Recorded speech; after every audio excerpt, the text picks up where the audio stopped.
بعد 40-50 سنه. حدث يعني لو التجريد ادينا النساء مثال العربي. تلامذة اسكندريه نقول مليون تلميذ دخل الباب ده رمى شهاده ميلاد هنا وطلع من الباب الثاني عندي مليون شهاده ميلاد. عايز اجيب شهاده ميلاد الطالب احمد يحيى عبد السلام اللي في اولى 13 في مدرسه الناصريه الثانويه في منطقه الرمل. ممكن اقعد سنه، لكن لو جيت قلت هنا شرق، هنا وسط، هنا غرب، هنا الرمل، هنا جمال عبد الناصر، هنا الناصريه، هنا طه حسين، هنا نبويه موسى، هنا الشانون اولى ثانوي، ثانيه ثانوي، ثالثه ثانوي، جوه اولى ثانوي، اولى اول، اولى 13 احمد باهر جمال يحيى. هجيبه في قد ايه؟ اخش على محافظه اسكندريه، الرمل، الناصريه، اولى ثانوي، اولى 13، خلصت في ثواني. فازاي تبرمج دماغك بمعلومات، وازاي تعمل عمليه المايند مابينج او الخرائط الذهنيه، انك بتحط المنهج كله وبالذات في الطب والصيدله كميه المتغيرات والكلمات اللي موجوده عند الطلبه unbelievable، وازاي المخ ممكن يسترجعها تاني فورا باقل درجه. وانا يمكن بحضر يعني ممكن بالالاف، قدامي 1000 واحد، ونسبه 92% بيزيد الذاكره بتاعته 4 أضعاف في اقل من 5 دقائق. 4 أضعاف 400%. يعني لو كان جايب 8 من 40 بيجيب 36 من 40. طيب قلنا قوة العلم، هنا قوة الغضب. قوة الغضب دي لازم نعرف ازاي نتعامل مع الغير علشان نشوف النزاعات. احنا قلنا زي ما الاجساد بتمرض، يمكن في الدكتوراه انا عملت الحاجة دي جنب الدكتوراه وطبعت البرزنتيشن دي. قلنا عايزين نشوف الناس بتتخانق ليه ونبتدي نعمل لها دايجنوستيك كيت.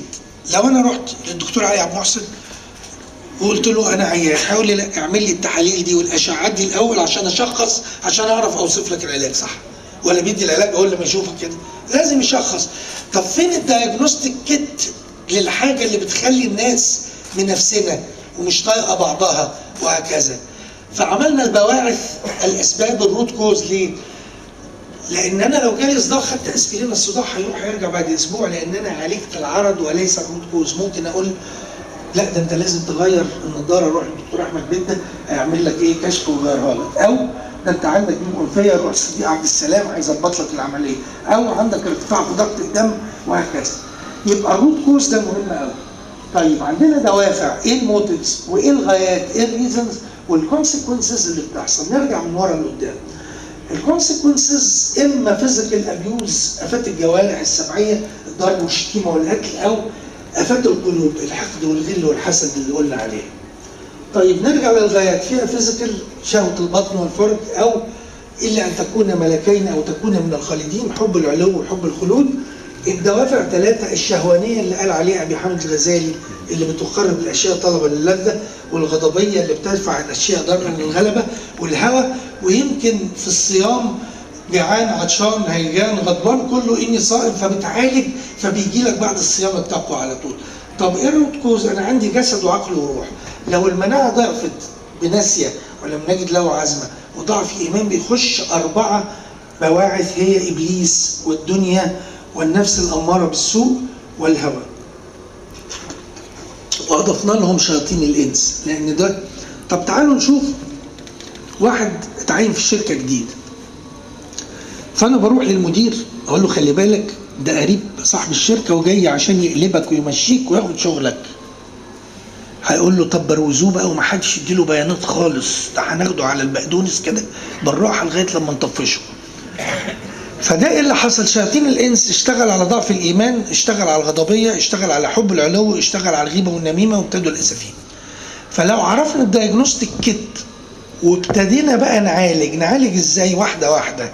هنا اولا في القلب لمتان، لمة من الملك تصديق بالحق، ولمة من العدو تكذيب بالشر، فمن وجد ذلك فليستعذ بالله من الشيطان الرجيم. نمرة 2 النفس واللي بتبص لفوق، فبنقول له بالبلدي لا مؤاخذه ممكن اقول حاجه غنوه خارجه شويه هابطه، يا ابن العبيطه فوق وما تبصش لفوق. دي مهمه قوي عشان الناس ما يبتديش يبقى في فرق بين الرغبه والقدره. انت عندك رغبه انك وانت قدراتك مش هتقدر تحمل ولا تشيل الكلام ده. نيجي بعد كده لشياطين الانس، اسكت ده بيقول عليك كذا، يعني العميد كده يخش عليه يقول لهم الدكتور سمير فين؟ يقول لك والله قلنا له العميد عامل اجتماع، قال والله مش فاضي دلوقتي عنده حاله مهمه. قال لا عنده حاله مهمه. يجي سمير بعد صباح الخير يقول لهم مش هيطلع، الراجل ما عملش حاجه، هو بس الايه؟ المنافله اشتغلت واديله احقن لغايه لما يخش يتظرف على طول.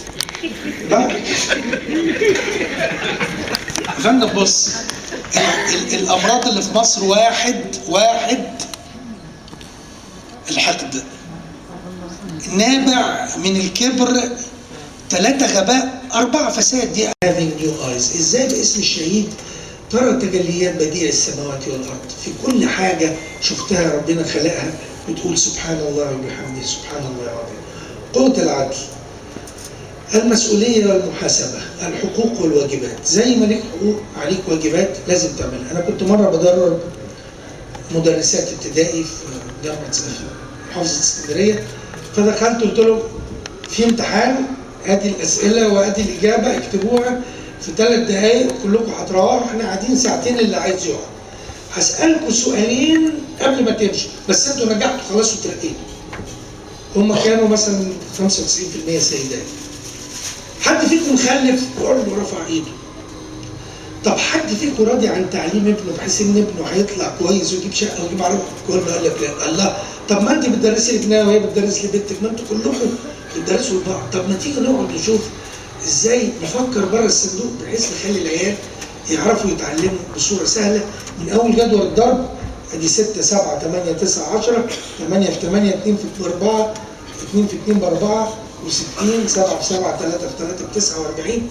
نخلص جيمز نخلي الولاد يعرفوا يستخدموا مخهم بطريقه سهله، انكلودنج افكار بره الصندوق. يعني البيبر كليب، الدبوس اللي بنمسك بيه الورق، بنقول للولاد عايزين نستخدمه في حاجات كتير، فيقول لك همسك بيه شعري، همسك بيه كرافات، همسك. لا، حطوا تشين تحطها في عربية يبتسم لها.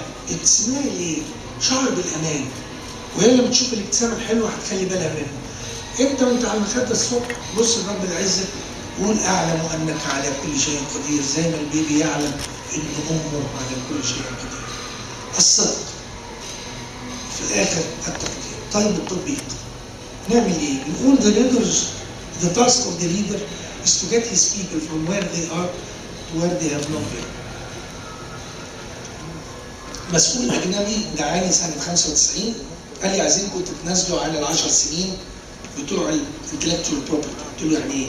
قال لي الميدل انكم كانتريز سنه 2005 مش هيقدروا يعملوا اي دواء اتعمل في حته. قلت له طب الواحد في بلدكم لو جه مرض وضال هيعمل ايه؟ فقلت ابعت للجامعات، وابتدينا باول دواء لعلاج البلهارسيا مع جامعه الازهر، ونجحنا ان مصر الحمد لله تعالج البلهارسيا. ثم جاء الدكتور حسن الله يرحمه. الدكتور حسن على فكره خريج كليه الطب جامعه اسكندريه قسم صيدله، ما كانش في كليه صيدله سنه 53. لما حصل التغييرات في الدولار والحاجات، قال لي يا ابني الغلابه هيعملوا ايه؟ هيتعالجوا ازاي؟ فان شاء الله احنا لازم نفكر ازاي نعمل لنفسنا. لما جه الدكتور زهير قال له في ريسيرش فور ذا هاف نوتس. قال له يعني ايه هاف نوتس؟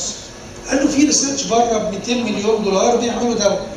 طب الغلابه هنعمل ايه؟ يبقى لازم كلنا من جوانا نبقى مقتنعين ان لازم نعمل حاجه عشان نعالج ناسنا، والا مش هنلاقي علاج. البلهارسيا عملنا دواء وعملنا الباتنسي في امريكا. ايضا الهيباتيتس سي لما ابتدينا كان الكورس ب 84,000 دولار. الحمد لله اديناه لجيش مصر ب 3 جنيه، والحمد لله اتعالج اول 2 مليون عن طريق ايكو سيستم عملناه هنشوفه دلوقتي. واداره مصر انها تبقى اول دوله تاخد الشهاده. ويمكن لما حطيت في 2015 قدام سياده الرئيس في شرم الشيخ 2020 مصر خاليه من فيروس سي، جاء احد المسؤولين في وزاره الصحه قال لي انا هحبسك، انت ازاي تحط ده قدام الرئيس 800,000 دولار في 10 مليون بتريليون دولار، وجاب لي 2 سنين من الحبس. الحمد لله عدوا من غير ما اعمل حاجه، يعني عدت كده برضه ربنا كريم. دخلت على مستشار القانون وزير الصحه، ضبط الاوضه، دخلت لقيته واقف على سجاده الصلاه هيصلي المغرب. اقامه الصلاه قال لي صلي امام، خلاص السلام عليكم. بقول له الدكتور شنو؟ قال لي لا. قلت له انا قال لي لا. طلعت له بطاقه قال لي برضه لا. بس زنبلكات يا بيبي تشتغل وكله جميل الحمد لله. هنا سياده اللي هو محمد الزملوط كان قائد المنطقه الشماليه بيتكلم قدام سياده الرئيس ازاي قدرنا نعالج الفيروس سي بجنيه، وقدرنا نروح كفر الشيخ. كفر الشيخ مش بس عالجنا الويتنج ليست، جبنا 8 موبايل كلينكس من المانيا وعملنا سكريننج ل 370,000 واحد. كانت كفر الشيخ نسبه الاصابه 10%، 37,000، والحمد لله كانت نسبه الشفاء 100% في كفر الشيخ، وكانت نتيجه جميله. ويمكن من الحاجات العظيمه اللي هو سيد امين ناصر كان محافظ كفر الشيخ، كانت وكيله وزاره الصحه موجوده، فبقول له يا فندم بس بعد اذنك عايزين وكيله الوزاره تدينا ترخيص لان دي هتبقى عياده ومعمل قال لي ايه؟ دي تبقى من علامات يوم القيامه. اشتغل يا دكتور. وهي واقفه. اشتغلنا وخلصنا. لو هتقعد بقى اصل الورقه والختم مش واضح مفيش حد هيكف ولا حاجه هتحصل. طيب عملنا ايه؟ لما حصل النجاح ده رحنا التراي لاترال سيمبوزيوم، حضر دايركتور جنرال للدبليو اتش او ودايركتور جنرال للدبليو تي او وورلد تريد اورجانيزيشن ودايركتور جنرال للدبليو اي بي او في جنيفا. دول الثلاثه اللي مشرفين هنا، بس الحمد لله الصوت مش شغال. وعملنا محاضره وبعديها تدنم جبريلس قال شكرا جزيلا مصر. السيستم اللي حصل في مصر ده هيحصل له سبايدرنج، وجاء شكر السيد الرئيس السيسي في سبتمبر 2019، وفي اكتوبر 2023 سلموا الجولدن تير سيرتيفيكت ان مصر اول دوله في العالم تخلص من هذا الوباء. يمكن في كوفيد اول سنه مات 2 مليون، بس كل سنه من فيروس سي وبي بيموت 1.5 مليون. بس دول بيموتوا في 20 يوم ودول بيموتوا في 20 سنه، كله مرعوب من 20 يوم وما حد سائل فابوا 20 سنه. فاحنا قلنا لا we should do something، وخاصه ان WHO قالت ان يعني طبعا هنا سعر العلبه 33,605 دولار و4 سنت، يعني الثلاث علب ب 100,000 دولار. اديناها للجيش المصري بجنيه، وعندنا شهود بفيديوهات ووزراء صحه على اللي حصل. يمكن الناس حست طب الفيروس خف، بس خف ازاي؟ مش لوحده، كان في مجهود. بنقول للسستينبل ديفلوبمنت جولز بتاع الدبليو اتش او للهيلث ان باي يير 2030 لازم 80% يحصل لهم دايجنوزز و90% يتعالجوا من هيباتيتس سي. احنا كلنا عارفين الفور ديز، الدكتورز، الدراجز، الدايجنوستكس والدور. احنا عملناهم 15 ديز وقدرنا عن طريق الايكو سيستم ده ان احنا نعمل التغيير. وابتدينا بالدايركشن والبوليتيكال ويل لما حصل اجتماعات بقياده السياسيه، والسيد الرئيس قال انا بحلم وهم بيحلموا معايا ان احنا ننهي المرض ده من مصر، فيا ترى مستعدين ولا لا؟ فابتدينا، وبعد ما عملنا علاج للويتنج ليست جبنا موبايل كلينكس وجبنا 4 مليون كت، وابتدينا نحلل نخش محافظه محافظه. برج العرب خد كل الناس حلل واطمن، يجي حماقي يروح نادي سموحه 20,000 شاب حلل وخد شكه وخش على ايه؟ على نادي سموحه الحفله ببلاش. الحمد لله سياده الرئيس تبنى الفكره وعملنا ال 100 مليون صحه، واتعمل تحليل ل 60 مليون مصري سن 12 سنه فما فوق. النهارده في تصافي بقى اللي كان سنهم تحت 12 سنه اقل من 3 في الألف، ودلوقتي دول بيحصل لهم عمليه سكريننج. ابتدينا الاسبوع اللي فات في البنك الاهلي وبنك مصر، وبنعمل شغل جميل هوريه لكم هتفرحوا بيه، لان في حاجه جديده عملناها هتشوفوها في نص المحاضره ان شاء الله. الديسكفريز، السوفوسكوفير ما كانش ليه باتنت لان حصل التقدم للباتنت بعد مرور اكثر من سنه على النشر العلمي، لكن الخامه نفسها كان ليها باتنت، والبوليمورف شيب الشكل البلوري للخامه كان ليها باتنت. الكيلو كان ب1 مليون دولار، اشتريت اول كيلو ب1 مليون دولار. جينا نصنع، جبنا بيت خبره ايطالي، عملنا باتنت جديده ان احنا نصنعه. رحت اخد ارض في برج العرب، انا كنت رئيس مجلس امناء برج العرب 9 سنين، الولد قبليها ب6 سنين يعني 15 سنه. قال لك لا الوزير في السجن يا عم ارض ايه؟ فاشتريت مصنع واحد صاحبي، وحولنا من ده هنا اول كلينيكال ترايل نعملها في مصر على دواء جديد عملناه ادخن مع السوفوسكوفير، ودكتور جمال عصمت عمل برزنتيشن في الاي اس ال دي في امريكا قدام 6000 طبيب في البلينيري ليكتشر، وخد يعني نجاح جامد قوي. الدواء ده نجحنا ان احنا نسجله في دول كثيره في العالم. بعد ما اتسجلت في دول العالم الاخرى اتسجل في مصر الحمد لله، بس كنا خلصنا عليه في مصر. انا حضرت اليونايتد نيشن سكرتري جنرال هاي ليفل بانل فور اكسس تو ميديسن في مارس 2017 في جنوب افريقيا. كنت المتحدث رقم 99 من 100 متحدث. قدامي دقيقتين فقلت لهم to pee or not to pee that's the question. To patent or not to patent that's the question. Life gains versus trade gains that's the question. وقلنا هنعمل مجموعه من DNDi Drugs for Neglected Diseases Initiative اللي اتعملوا بالباي تشيك بتاع دكتور جودار بوردرز لنوبل برايز، وعملنا بحث علمي في تايلاند، ونيجي نصدر الدواء لتايلاند يمنعوا تصدير. غلا عمو خدوا في شنطه يعني جو ثرو جو اندر بس هيتم. ونجحنا نعمل لاول مره دراج ماستر فايل لنيو كيميكال انتيتي بتسجل باسم فاركو، احدى شركاتها لاول مره في العالم يتسجل في الصين، في روسيا، في البرازيل، في الارجنتين، في تايلاند، في ماليزيا. ونجحنا لان السوف ده اللي موجود في مصر جينوتايب 4 كان جايب 97%، مع جينوتايب 3 بيجيب 86% في الفينوتشارتس. وهناك كو انفكشن ايدز مع بي مع سي درمغه، بس الحمد لله طلع 97%. والنهارده بس دلوقتي من نص ساعه من ساعه جالي نجاح تجربه جديده للدوايين بتوعنا. عملنا ارم 12 ويكس زي كل الناس اللي بتشتغل، وارم 8 ويكس، والحمد لله ده طلع 92.7% وده 94.6%، يعني طلعوا قريبين قوي. فهنقدر نخفض كمان تكلفه العلاج ب 30% تتشال عشان نقدر. واحنا الحمد لله نزلنا العلاج في العالم من 100,000 الى $60 لكل الدول الناميه والمتوسطه. DNDi قلنا لهم هنشتغل معاهم بعد كده في حاجات جديده. DNDi بيشتغلوا على الشاجز ديزيز، على السليبنج سيكنس. رحت لهم 2014 قلت لهم عايزين تبقوا DMPI. قالوا لي يعني ايه؟ قلت لهم دراجز فور نيجلكتد بيبل انيشيتيف زي الهيباتيتس سي. قالوا لي انت عرفت منين؟ قلت لهم ايه؟ قالوا لي النهارده الجمعه يوم الثلاث اللي فات مجلس الاداره قرر ان احنا نشتغل على الهيباتيتس سي. فدي كانت تعاون ونجاح عالمي ودولي والحمد لله. ودي نتيجه الابحاث لكل الجينوتايبس بان جينوتيبك لدوايين جداد شغالين والحمد لله. دوكيومنتيشن اند اكريديتيشن.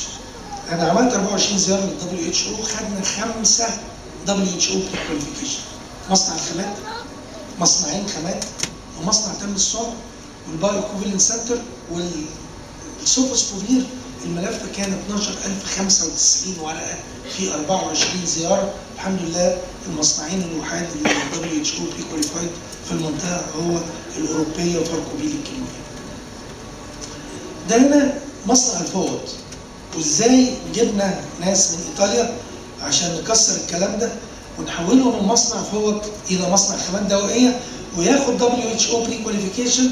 وبدل ما كنت بشتري الكيلو ب$1,000,000 صنعت 10 كيلو ب$1,050,000، 100 كيلو ب$1,000,000، طن ب$1,000,000، بقت 1 per 1000 كومبيتيتور. وده في المصنع، ده مصنع الاوروبيه. ديماند فولفيلمنت، ازاي اشتغلنا مع اطباء بلا حدود ومع الجلوبال فاند. الدبلوماتس جبنا ليو ميسي وجبنا روبرتو كارلوس، احمد حسام ميدو، وازاي الناس دول بقوا من الناس الداعمين لنا. وهنا ميسي لما جه مصر وعملنا له الاحتفال وكان ليه دعم ان 50 مليون واحد شافوا الفيديو بتاعه اللي عمله، اللي دعا الناس انه ما يحصلش يعني بيقول في السنتين اللي فاتوا ميسي عمل حاجات كتيره قوي، حقق انتصارات، جاب 102 جول بمساعده مساعدينه، خلف ماتيو ابنه الثاني، لف العالم في 64 يوم فور كوز، ولكن في نفس الوقت خد بطولات، got injured, got treated and healed, and now بيقول ميلاني قاعده زي 50 مليون واحد مستني العلاج لمده سنتين من الهيباتيتس سي. No patient should be left behind.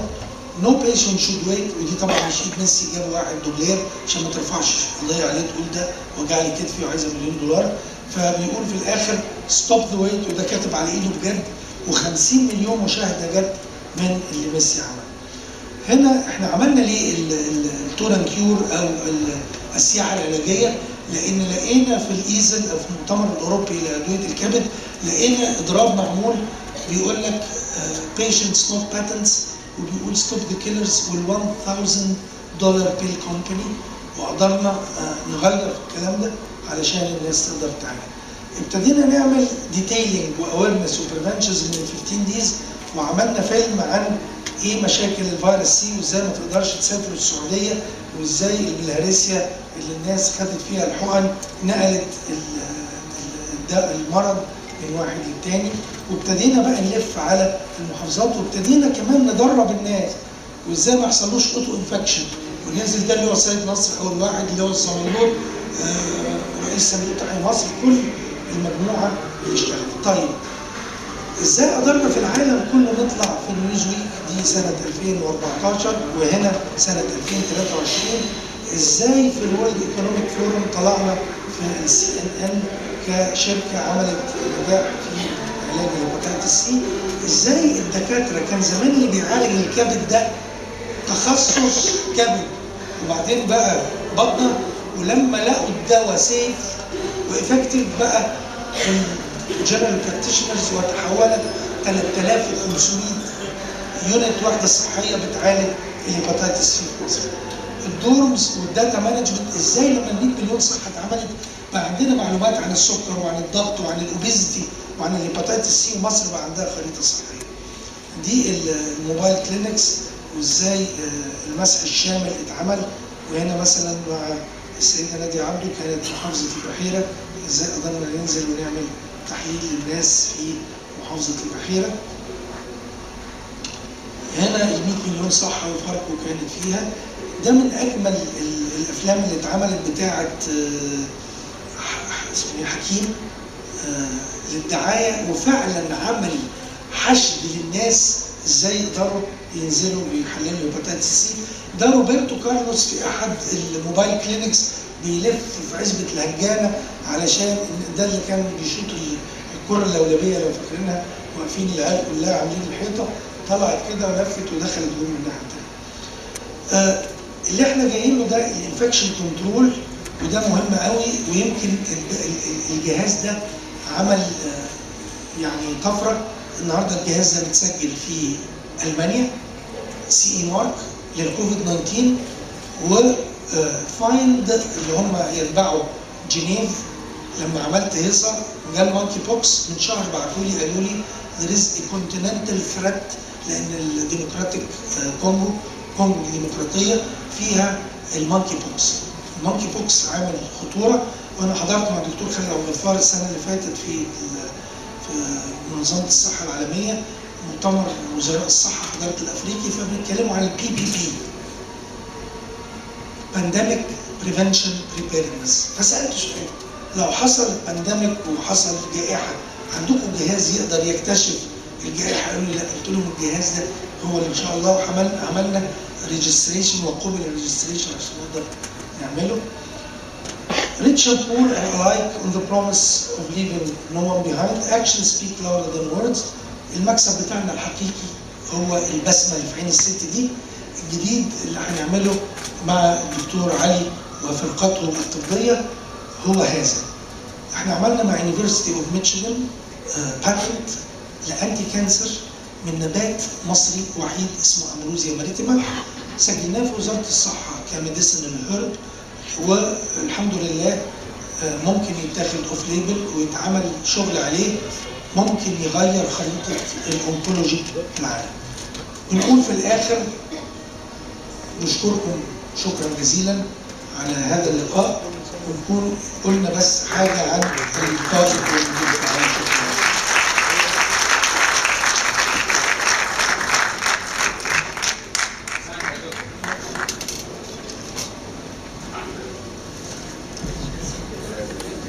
خالص الشكر والتقدير لسيادتكم دكتور شيرين حلمي على المحاضرة القيمة والمثمرة. والآن ندعوكم ضيوفنا الكرام لتفقد معرض الفن التشكيلي للاستمتاع باللوحات الفنية والمعزوفات الموسيقية المصاحبة للمعرض وتكريم السادة الفنانين التشكيليين بجوار لوحاتهم الفنية. ثم نعود مرة أخرى للاستمتاع بالحفل الموسيقي للفنان حسام كمال سوليست دار الأوبرا المصرية وفرقته الموسيقية.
تليفوني معاك.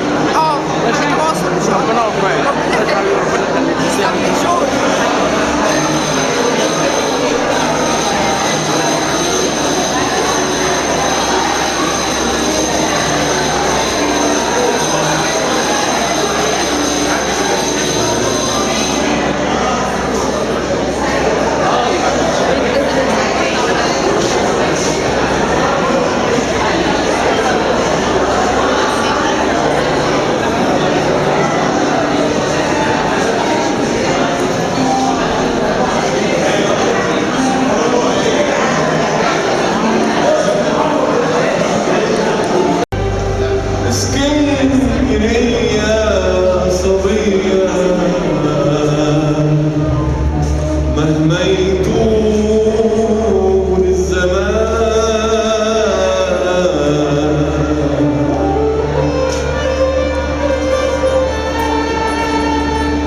مهما العيون شافت،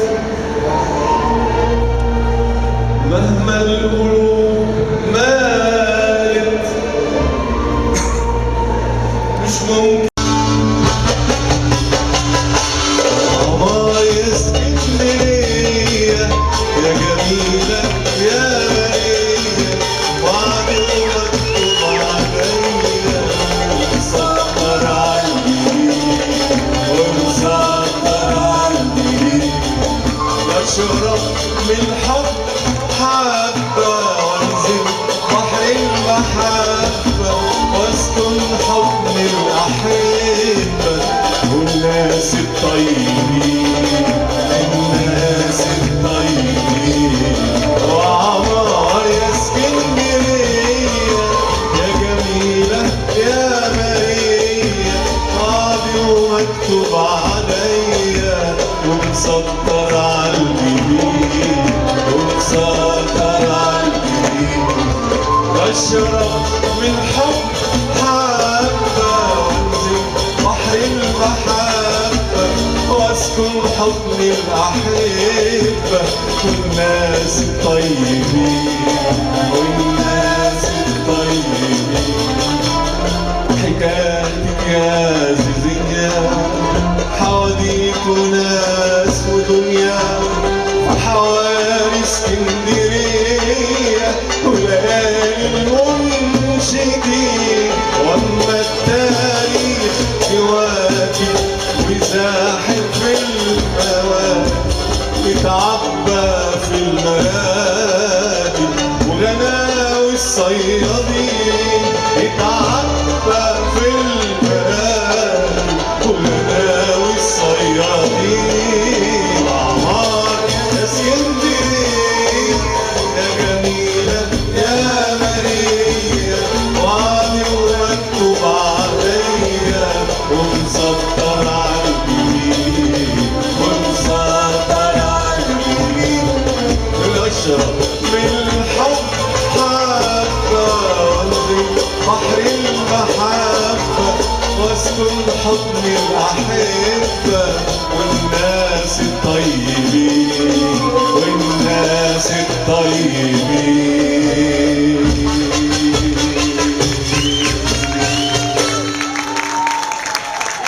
شكرا شكرا. مساء الخير، كل سنة طيبين، كل سنة طيبين، وبحيي كل أساتذتنا.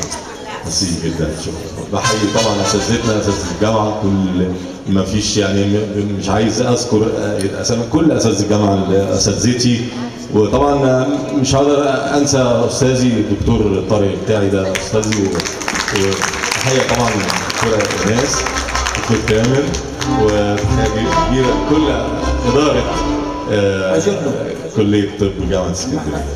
بشكركم. ودكتور عبد العاطي طبعا عميد الكلية. طبعا انا بدات باسكندريه والشاعر بتاع اسكندريه قاعد معانا الاستاذ احمد يسري، شاعر اسكندريه، اخويا حبيبي، هو اللي كاتب اغنيه اسكندريه ماريه وترابها زعفر، الجزء الحر اللي انا رميته في الاول. طبعا انا مش يعني اللي انتوا عايزينه احنا مع بعض، انا طبعا عندي برنامج واللي انتوا عايزينه انا اغنيه برضه، انا يعني عندي برنامج، فهنقول بس كام اغنيه كده وبعدين اللي انتوا عايزينه هنقول. ماشي، يلا بينا.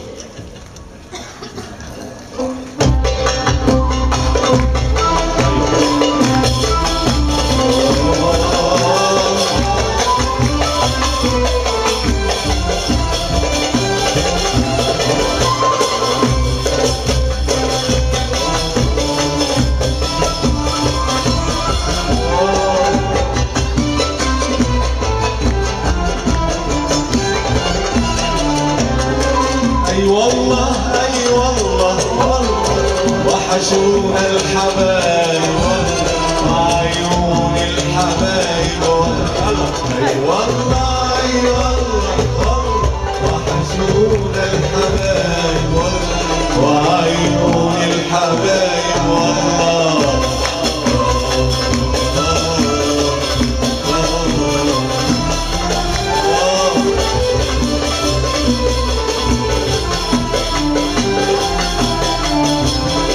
اي والله اي والله اي والله يا خالي، دوبنا من الصبر حبال، من الصبر حبال.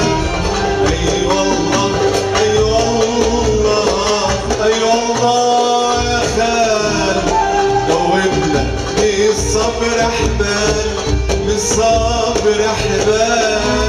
وقاسينا في البعد ليالي أطول من لوم العزال، وقاسينا في البعد ليالي أطول من لوم العزال.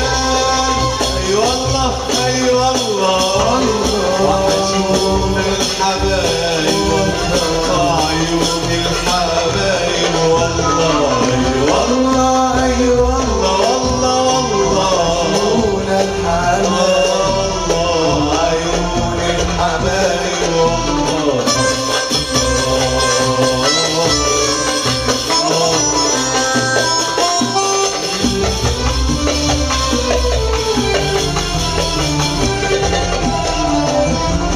اي والله اي والله يا اعز الاحباب، اي والله اي والله والشوق غلاب. اي والله اي والله يا اعز الاحباب، اي والله اي والله الشوق غلاب. دنيتنا في بعض ظلام وايامنا من غيركم عذاب، دنيتنا في بعض ظلام ايامنا من غيركم عذاب. اي والله اي والله وحشونا الحبايب وعيون الحبايب والله. يا والله اي والله وحشونا الحبايب وعيون الحبايب والله. شكرا. مش هقدر انسى يعني كل اصدقائي ورجال القوات المسلحه ونحييهم، اللي هو نور وسعيد، استاذ سعيد الصدار. اهلا وسهلا بكم وكل سنه وانتم طيبين، ودايما مصر في عيد. واللي هو جمال. اهلا وسهلا. اهلا وسهلا. طبعا استاذ جمال، طبعا انا فكرتك شرطه مش جيش. تحيا مصر، تحيا مصر. يلا بينا. نعم.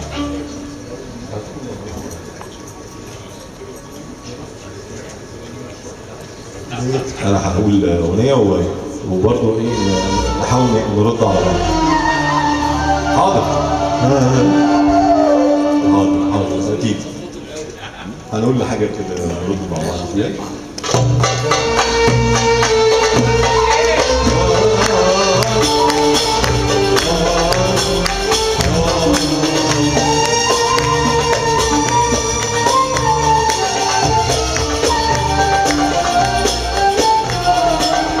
يا صلاة الزين يا صلاة الزين على الأمراء يا صلاة الزين يا صلاة الزين يا صلاة الزين على الأمراء يا صلاة الزين صلاة الزين على الحكماء يا صلاة الزين يا صلاة الزين يا صلاة على الأمراء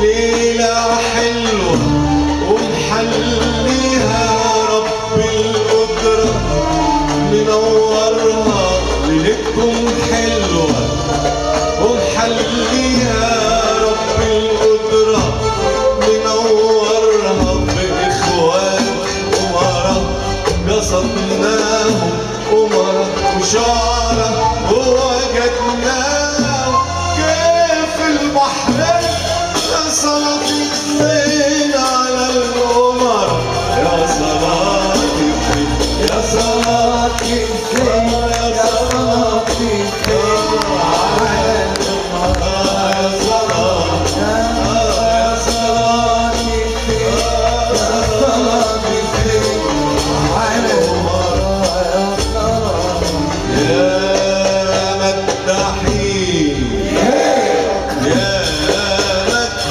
مداحين قولوا على عزيزة بنت السلطان صلاة الزين صلاة الزين على عزيزة يا صلاة الزين يا صلاة الزين يا صلاة الزين على عزيزة يا صلاة يا مداحين يا مداحين قولوا على أبوه زنادي خليل صلاة الزين يا صلاة الزين على أبوها يا صلاة الزين يا صلاة الزين يا صلاة الزين على أبوها يا صلاة أبوها سلطان سلطان زمانه بساتينه نخل ورمان وحصى أرضه لولي ومرجان ومطوعينه الناس والجاه يقولوا له يا ذا السيفين يا صلاة الزين على أبوها يا صلاة الدين يا صلاة الدين يا صلاة الدين على أبوها يا صلاة الدين يا صلاة الدين على أبوها يا صلاة أبا سعدة فارس فارس أبا سعدة فارس فارس فارس معدود على صيته بايت محسوس ومن صوته شاب المولود على كتافه يضعفوا صبري على شنابه يضعف 70 على كتافه يبنوا القصر يا صلاة الزين على يا صلاة الزين يا صلاة الزين يا صلاة الزين على سعادة يا صلاة يا صلاة الزين يا صلاة الزين على سعادة يا صلاة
وتعيد لمين وبتشكي ده وده.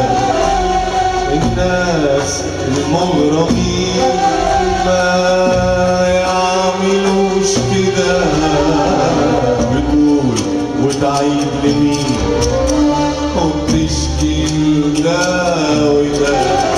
الناس المغرمين ما يعملوش كده، دول مهما تقلبوا بيداروا ويكتبوا، دول مهما تقلبوا بيداروا ويكتبوا، ولا يوم يتكلموا ويشملوا العدا. الناس المغرمين ما يعملوش كده.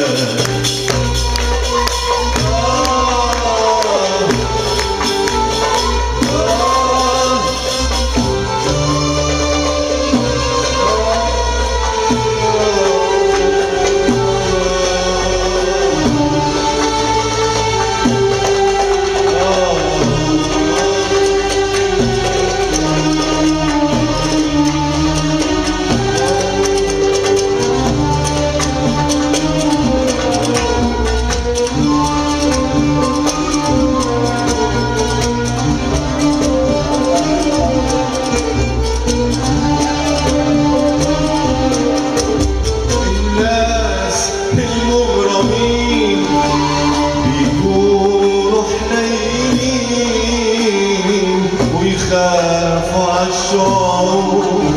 الناس المغرمين بيكونوا حنينين ويخافوا عالشعور.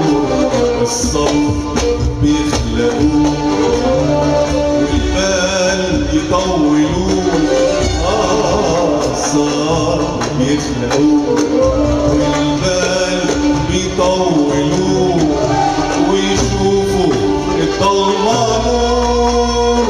مش زيك يا جميل لا عندك بال طويل، مش زيك يا جميل لا عندك بال طويل، ولا مداري الأمور. مشاكيني كان عزول ما هي دي الوصول. مشاكيني كان عزول ما هي دي الوصول. أنا عندي حق أقول الناس المغرمين ما يعملوش كده.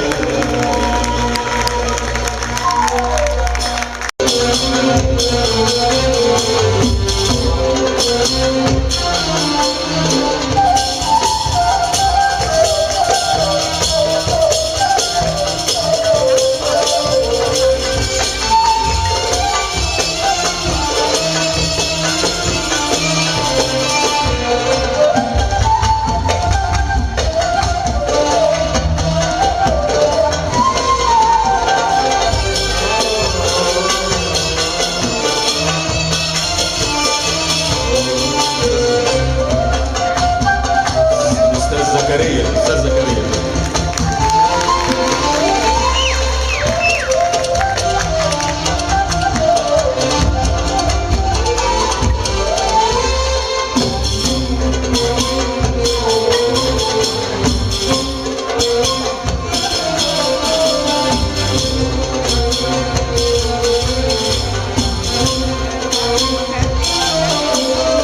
خير خير حبيبي الياس لي يا خير.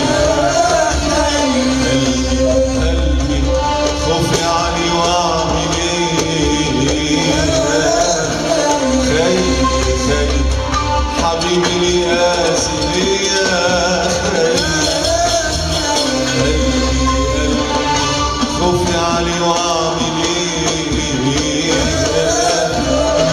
أمانا كنت تقابله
مجلس إدارة نقابة المهنة الموسيقية بالإسكندرية.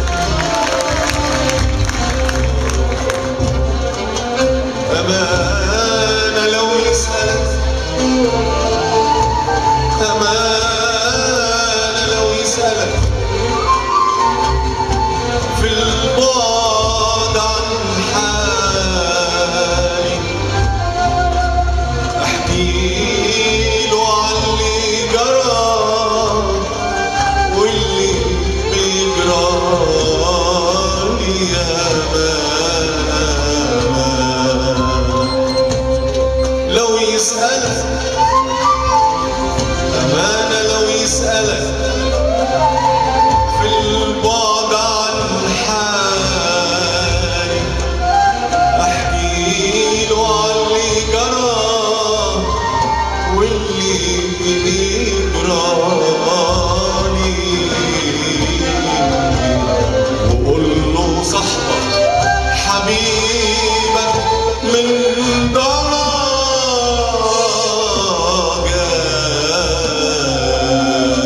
جاني وفات معايا كلام من الحلو الغالي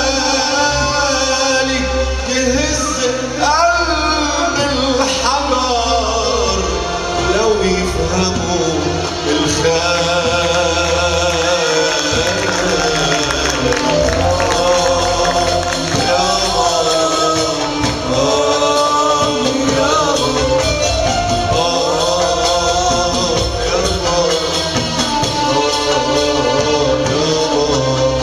يا فايت قلبي على نار حبي، أنا مش فايت عليك، أنا شوف مين أنت، أنا لك وأنت دايما شاغل يومي بسلام.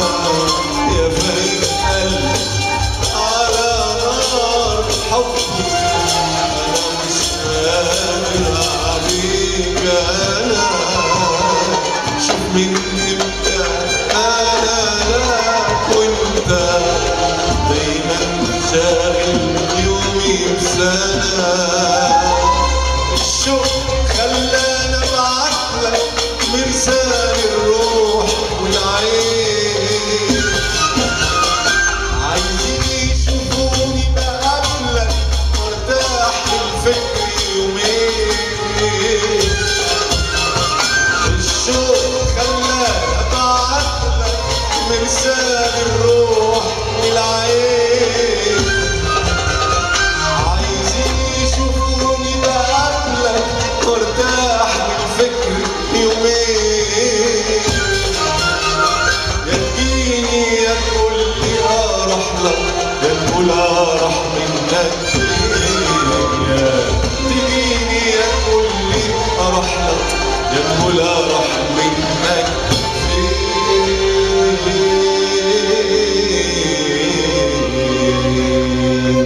خير خير حبيبي ناسي يا خير، قلبي خوفي علي وعديني. أمانة كنت تقابله تقول له الفرح نسيني، وقول له يشاور عقله وينسى يوم ويجيني حلفه بوين من نهار وليل، وحلفه بوين من نهار وليل.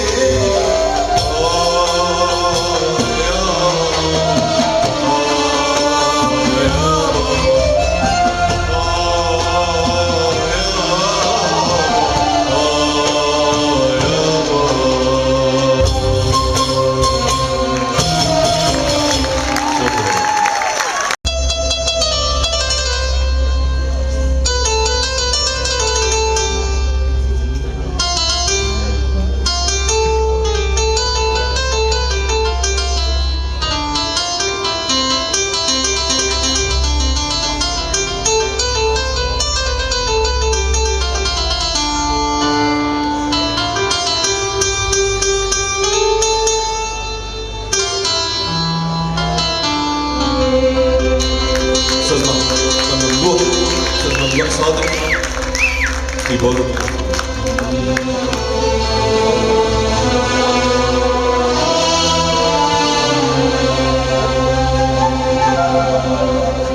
عدى النهار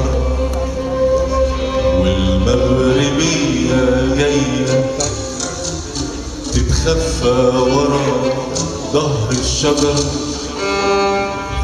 وعشان نتوه في السكة شاف من ليالينا القمر.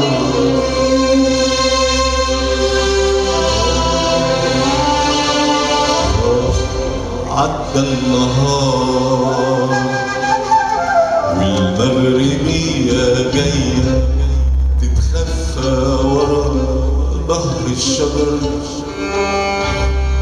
وعشان نتوه في السكة شالت من ليالينا القمر.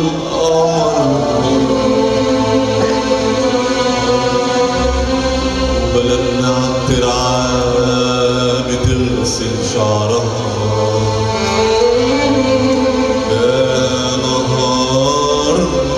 مقدرش يدفع مهرها. بلدنا عالترعة بتغسل شعرها، يا نهار مقدرش يدفع مهرها. يا هل ترى الليل الحزين أبو النجوم الدبلانين؟ هل ترى الليل الحزين أبو النجوم الدبلانين؟ أبو الغلاوي المجروحين، أبو الغلاوي المجروحين يقدر ينسينا صباح أبو شمس بترش الحنين. أبدا أبدا بلدنا النهار بتحب موال النهار. أبدا بلدنا النهار بتحب موال النهار. لما يعدي في الدروب ويغني النداء كل دار.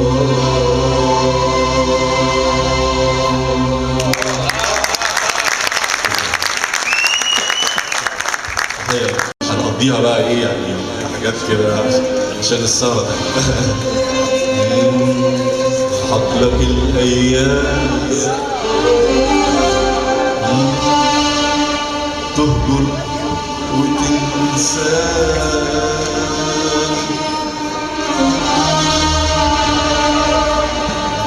تغدرك الايام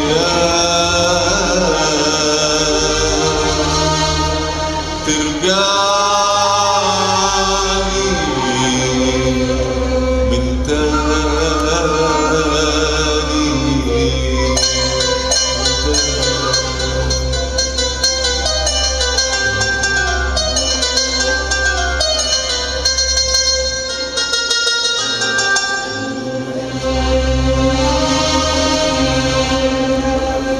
بتغيرك أيام بدلك أيام، بتغيرك أيام وتبدلك أيام، وبتجيني تلاقيني مع الماضي مع الذكرى مع الأحلام.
أنا المصري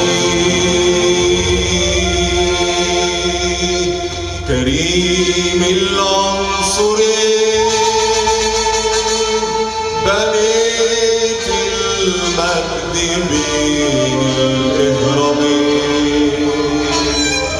أنا المصري كريم العنصر بنيت المجد بين الإهرامين. جدودي أنشأوا العلم العليم ومجرى النيل في الوادي الخصيب. لهم في الدنيا آلاف السنين ويفنى الكون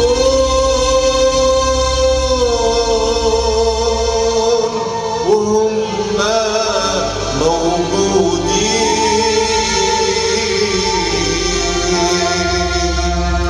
وأقول لك عاللي خلاني أفوت أهلي وأحبابي. أقول لك عاللي خلاني أفوت أهلي وأوطاني. حبيب أو هبت له روحي لغيره لا